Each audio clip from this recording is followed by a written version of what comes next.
इसकी high profile वकीलों की टीम थी। इसका विदेशों से करोड़ों का फंड आता था और सबसे खतरनाक हथियार, इसने सोशल एक्टिविज्म का मुखौटा पहना हुआ था। स्कूल, एनजीओ, राहत कैंप, ब्लड डोनेशन, सब कुछ ऐसा सेटअप था जिससे अगर सरकार इन पर सीधा हाथ डालती तो तुरंत विक्टिम कार्ड खेला जाता। दंगे भड़कते, मानवाधिकार संगठन शोर मचाते और इंटरनेशनल मीडिया भारत को कटघरे में खड़ा कर देता। यानी सांप भी जहरीला था और लाठी भी नाजुक थी। डोभाल को ऐसा दांव चलना था जहां सांप भी मरे और लाठी भी न टूटे।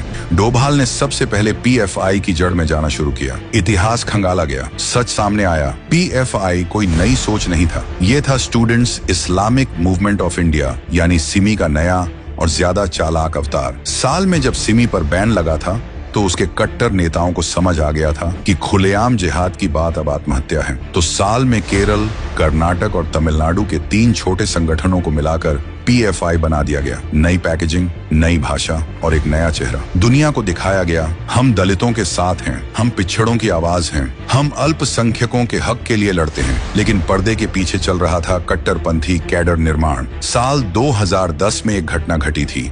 केरल के मलयालम के एक प्रोफेसर थे, टीजे जोसेफ। उन्होंने एक प्रश्न पत्र बनाया था जिसमें एक किरदार का नाम मोहम्मद था, जिसके बाद मुस्लिम कट्टरपंथियों ने उन पर उनके पैगंबर मोहम्मद पर गलत टिप्पणी करने का इल्जाम लगाया। प्रोफेसर साहिब ने सामने आकर सफाई दी कि वो बस एक कैरेक्टर का नाम था और अगर किसी की भावनाएं आहत हुई तो उन्होंने माफी भी मांगी, लेकिन कट्टरपंथी नहीं माने। और अगर गलती भी थी तो सुधार का रास्ता था। पुलिस, कोर्ट, कानून सब थे, लेकिन पीएफआई ने क्या किया? दिन दहाड़े जब वो कार में अपनी माताजी का इलाज कराने जा रहे थे तो उनका हाथ काट दिया। बस यहीं से डोभाल को साफ हो गया था कि ये संगठन सुधार नहीं बल्कि डर के जरिए विचार थोपना चाहता है। 2017 में एक और परत खुली। केरल से आईसिस ज्वाइन करने गए कई युवक पीएफआई के ट्रेनिंग कैंप से निकले थे। ईडी की जांच में 120 करोड़ से ज्यादा की रकम गल्फ देशों से हवाला के जरिए भारत आने का खुलासा हुआ। ये पैसा गरीबों के लिए नहीं था, ये पैसा दंगों,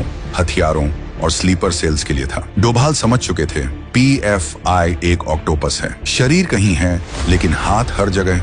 और ऑक्टोपस को मारने के लिए एक एक टेंटेकल नहीं बल्कि उसके सभी हाथ एक साथ काटने पड़ते हैं। डोभाल की पहली चाल थी पीएफआई को उनके ही समाज से अलग करना। सबसे जरूरी था ये साबित करना कि पीएफआई इस्लाम नहीं है और पीएफआई भारतीय मुसलमानों की आवाज भी नहीं है। डोभाल नहीं चाहते थे कि पीएफआई की वजह से देश का आम मुसलमान सड़कों पर आए।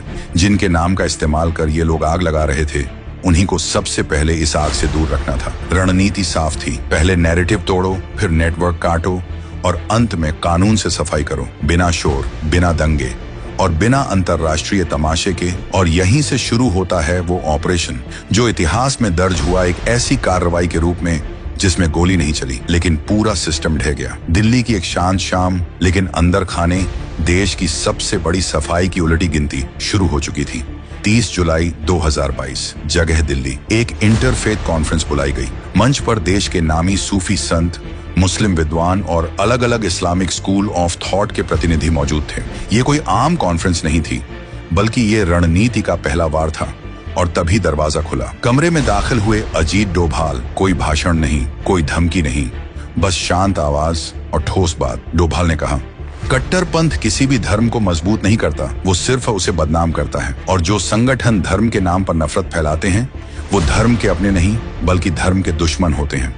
घंटों की चर्चा के बाद एक ऐतिहासिक प्रस्ताव पास हुआ जिसमें तय हुआ कि पीएफआई जैसे संगठन इस्लाम का प्रतिनिधित्व नहीं करते, वे इस्लाम के दुश्मन हैं। यही डोभाल ने पीएफआई के पैरों के नीचे से उनकी सबसे बड़ी ताकत यानी उनकी सोशल वैधता खींच ली। अब दुनिया की नजरों में पीएफआई मुस्लिम संगठन नहीं रहा बल्कि अब वो खुलकर एक कट्टरपंथी गुट बन चुका था। और ये था डोभाल का मास्टर स्ट्रोक। अब बारी थी ग्राउंड वर्क की। डोभाल ने आईबी और रॉ को कुछ साफ निर्देश दिए, जैसे पीएफआई के हर बड़े चेहरे पर नजर रखी जाए। वो किस वक्त सांस नाक से ले रहा है या मुंह से, इसकी भी जानकारी उन्हें चाहिए। कौन क्या खाता है, कहाँ सोता है, किससे व्हाट्सएप पर बात करता है, कौन सा नंबर बदलता है, किस मस्जिद में जाता है। हर मूवमेंट, हर क्लिक, हर कॉल रिकॉर्ड में होनी चाहिए।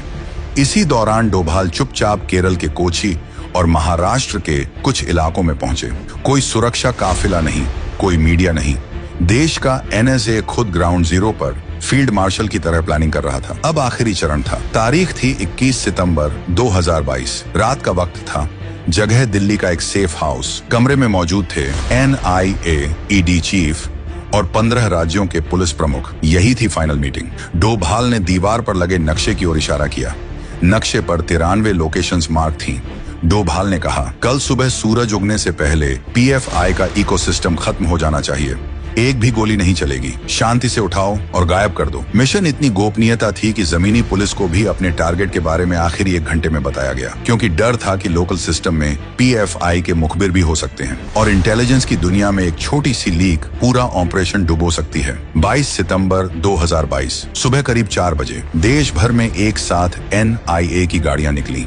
केरल में PFI चेयरमैन OA सलाम के घर दरवाजा तोड़ा गया। वो हक्का बक्का रह गया। उसे लगता था कि वो अजेय है। दिल्ली में परवेज अहमद अपने बेडरूम से उठाया गया। कर्नाटक, तमिलनाडु, UP, बिहार, हर जगह एक ही सीन। नेता अभी नींद से आंखें मल ही रहे थे कि हथकड़ियां उनकी कलाई पर कस चुकी थी। पहले ही दिन 100 छाहा PFI के बड़े मगरमच्छ जाल में थे। अब असली खेल शुरू हुआ। लैपटॉप, मोबाइल, हार्ड डिस्क, जो डेटा निकला उसने डोभाल के हर शक पर मुहर लगा दी। RSS के बड़े नेताओं की हिट लिस्ट, 2023 की शुरुआत में देश में बड़े धमाकों की प्लानिंग, देश के कई शहरों में स्लीपर सेल्स की पूरी मैपिंग, ये सभी देख NIA की टीम भी हैरान रह गई। PFI को लगा कि ये एक रूटीन रेड है। उनके समर्थक केरल और तमिलनाडु में सड़कों पर उतर आए। बसें जलाई गईं, पेट्रोल बम फेंके गए, हिंसा फैलाई गई। उन्हें लगा कि सरकार डर जाएगी, लेकिन वो भूल गए थे सामने कौन खड़ा है। अजीत डोभाल। डोभाल ने 5 दिन इंतजार किया। PFI को लगा कि तूफान थम गया। उन्हें क्या पता था कि ये तूफान से पहले की खामोशी है। 5 दिन की खामोशी थी। सड़कों पर शोर कम हो चुका था। PFI के समर्थकों को लगा कि सरकार थक गई है, अब सब सामान्य हो जाएगा। लेकिन यही उनकी सबसे बड़ी भूल थी, क्योंकि अजीत डोभाल कभी तूफान के साथ नहीं आते, बल्कि वो तूफान से पहले सन्नाटा पैदा करते हैं। 27 सितंबर 2022 रात का समय था, जब ज्यादातर देश सो रहा था, लेकिन तभी ऑपरेशन ऑक्टोपस एक बार फिर जिंदा हुआ। Second phase. इस बार निशाना वे लोग थे जो सामने नहीं दिखते थे, लेकिन दंगों की चिंगारी वहीं फूंकते थे। सेकंड लाइन ऑफ कमांड, वो चेहरे जो पहले पर्दे के पीछे थे और अब अपने गुरुओं के पकड़े जाने के बाद खुद को सुरक्षित समझ रहे थे। शाहीन बाग, मालेगांव, केरल, कर्नाटक, तमिलनाडु, एक बार फिर दरवाजे टूटे, सायरन गूंजे और हथकड़ियां लगने लगी। 170 से ज्यादा नई गिरफ्तारियां। अब PFI के पास न सिर बचा था, न हाथ और न ही पैर। जिस संगठन ने खुद को एक विशाल आंदोलन समझ लिया था, वो ताश के पत्तों की तरह जमीन पर बिखर चुका था। 28 सितंबर 2022 सुबह का समय। गृह मंत्रालय की तरफ से एक छोटा सा नोटिफिकेशन जारी हुआ। उसमें बस कुछ पंक्तियां थीं। PFI और उसके 8 सहयोगी संगठनों को UAPA के तहत 5 वर्षों के लिए प्रतिबंधित किया जाता है। इतना ही। लेकिन इन पंक्तियों ने एक पूरे सपने को दफन कर दिया। वो सपना जो 2047 तक भारत को एक इस्लामिक देश बनाने का दावा कर रहा था। डोभाल का 90 दिन का वादा सिर्फ 75 दिनों में पूरा हो चुका था। बिना गोली, बिना सेना उतारे, बिना देश को जलाए।